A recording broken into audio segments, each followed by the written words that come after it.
Good morning. So, who is actually running our country? Last week, there was a Florida state representative named Elizabeth Porter who had a message for the students at Marjorie Stoneham Douglas High School, who went through the most tragic events that any child should ever have to go through. They actually stared down the barrel of an AR-15 and survived. They went to the funerals of 17 people, many of them their own age, who they cared about. They were terrorized in their school. And this is Elizabeth Porter's message to those students. You don't have the wisdom to make laws. She continued that we don't let children march on Washington or try to tell us that they want less homework or they want to graduate high school at age 12. What?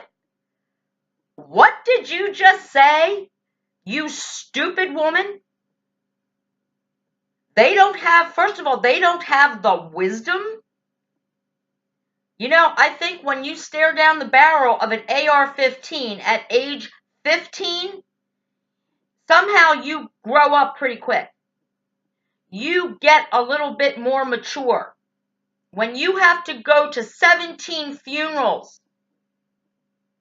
when you have to go to the funeral of a classmate when you're 15, I think, Miss Porter, that makes you a little bit wiser than you were the day before.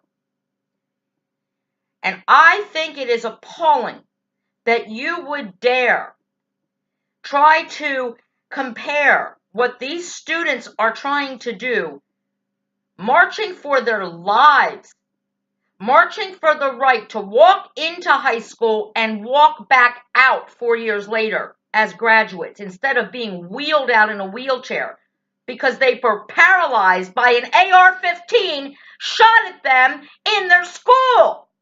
Are you kidding me? That's what these kids are marching for. They're not marching for less homework. They want to go to school. They want to learn. They want to do the work. They just want to be able to live through it. They want to be able to walk at their graduation ceremony and not be wheeled in as a paraplegic because some nut got a gun and shot them when they were in 9th or 10th grade. They want to graduate high school. They want to go to school without fear. That's what they're marching for, Miss Porter. They don't want less homework. They don't want more vacation days. They don't want to graduate at age 12, although if they could have graduated at age 12, some of them might not be smarter than you today.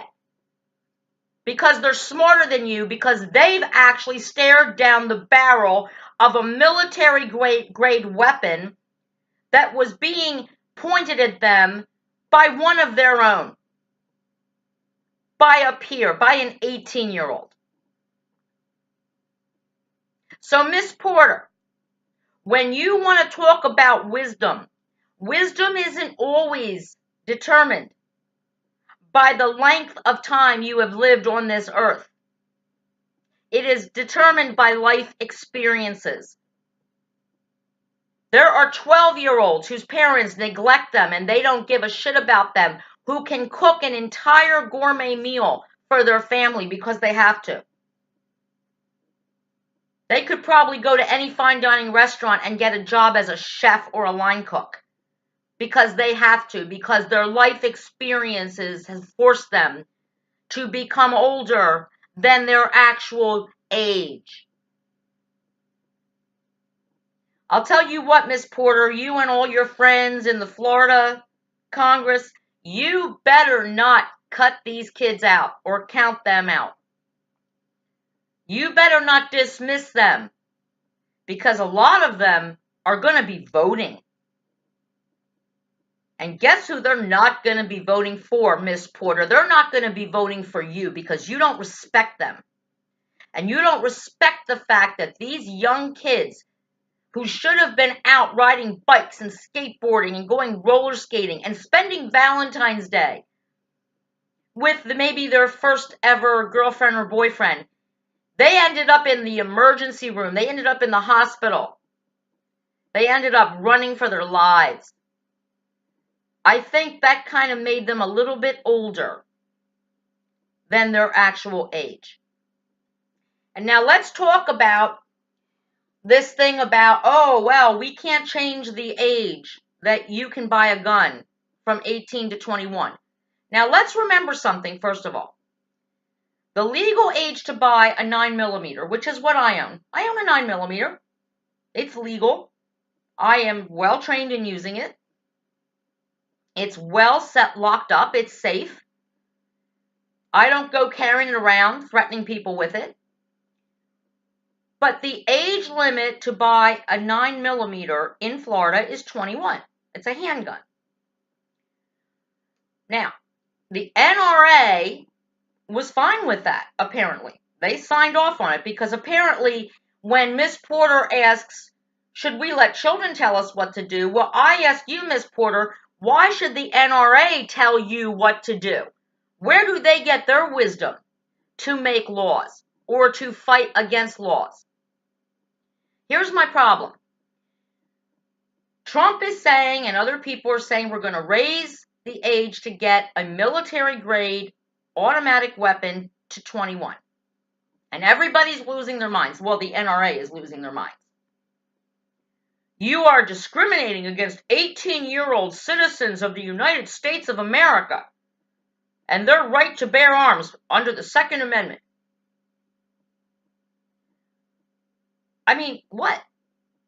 They can't buy a handgun, which is basically easier to learn to use and less deadly, because we don't think they're responsible enough.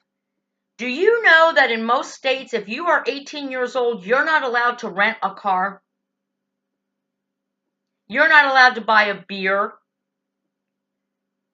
And yeah, I don't agree with some of that stuff. I think if you have a valid driver's license, you should be able to rent a car. But you can't rent a car unless you're 21. You can't buy a legal beer unless you're 21. But, oh yeah, it's such a great idea to let an 18-year-old buy a weapon that fires 150 rounds in 7 minutes. That's cool. They can be trusted to handle an AR-15, but they can't be trusted to buy a beer or rent a car. Think about that. Now really think about it. Okay? Anybody who's going to start bitching at me about the NRA and the Second Amendment, think about it.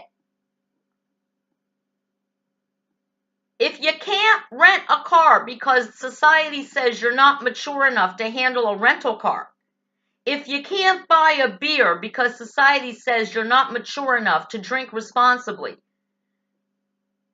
why does the NRA think it's really cool to give you an AR-15 that my husband never saw until he entered the Marine Corps, and then they taught him how to use it because it's not easy to control? It's not a hunting weapon. It's not even a self-defense weapon. And yet they want 18-year-old kids, your kids' friends in high school kids, to be able to walk into any gun shop and buy one of these things. But at the same time, they can't drink a beer. And again, it's the NRA. Why do they have all this power? Maybe Coors Light and the people who make White Zinfandel, which is my alcohol of choice, maybe they should all lobby and say, we want the drinking age lowered to 18. Why are we letting kids go off to war, but they can't even buy a drink? Why do we let them vote and go on jury duty and make decisions about life and death in a jury case, but they can't buy a beer at a bar? You don't see the alcohol industry lobbying Washington saying, we think 18-year-olds should be able to drink. But maybe they should, because if we're going to let 18-year-old kids buy this kind of a weapon, because it's their right, it's their Second Amendment. But we won't let them buy a beer. Well, maybe we should let them buy a beer. Maybe we should let them rent a car. After all, they passed their driver's test. They're legal drivers. They have a driver's license. Why can't they rent a car? Why can't they buy a beer? Why can't they buy a keg? Get alcohol poisoning, like 18-year-old kids tend to do when they can get alcohol as much as they want whenever they want. They tend to get sick or kill themselves. They can't rent cars because the rental car agencies find them irresponsible. They get into more accidents. The cars come back damaged. And yet the NRA thinks it's oh so cool to let an 18-year-old kid get an assault weapon. Oh, it's okay. They don't need to get a handgun, but they have to have that AR-15. Every good 18-year-old needs one. Let's also look for a minute at the kinds of people the NRA supports, and this is important too. And you don't have to like what I'm about to say, but boy, I hope you listen. Do you know who the people are that the NRA supports? They support the part of the Second Amendment that says militia. And do you know what a militia actually is? A militia is civilians armed against the government. So for all you people out there who are married to police officers, to FBI agents, to Secret Service agents, to SWAT team members, to first responders of any kind, the NRA supports the Second Amendment that says every citizen should be able to take up arms against your spouse, your husband, your wife. If they come knocking at the door, the NRA supports the right to pull a gun on them. Now, we all know, at least sane American citizens know, you don't pull a gun on a police officer when they knock on your door. You don't pull a gun on an FBI agent if they knock at your door. But the NRA supports your right to do so. The NRA supports the rights of people like David Koresh. Remember Waco? Now,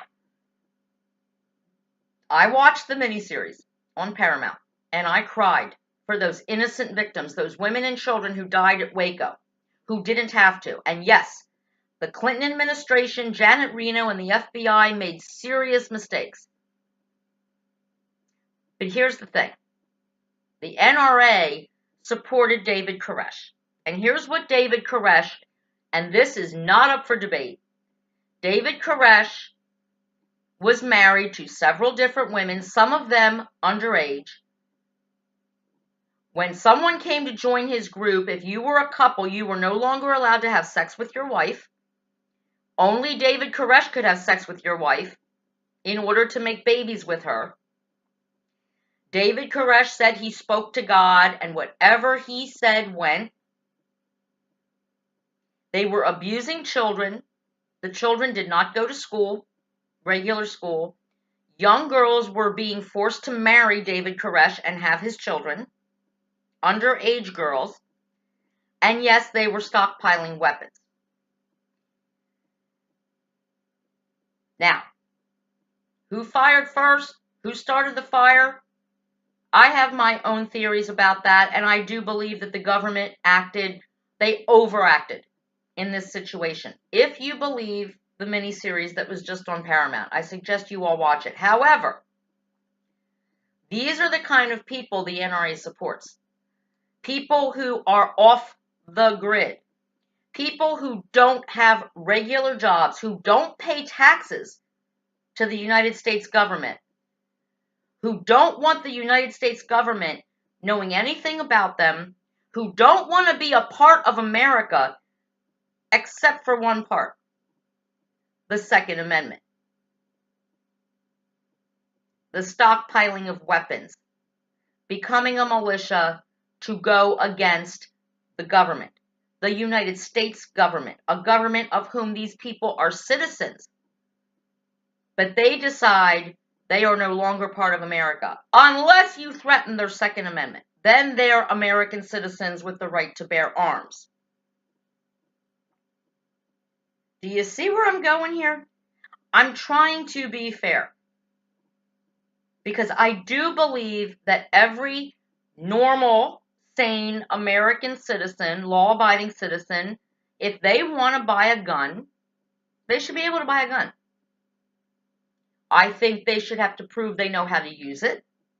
I think they should have to prove that they are going to properly take care of it and lock it away from children so kids don't kill each other by accident because they're playing with daddy or mommy or grandpa's gun.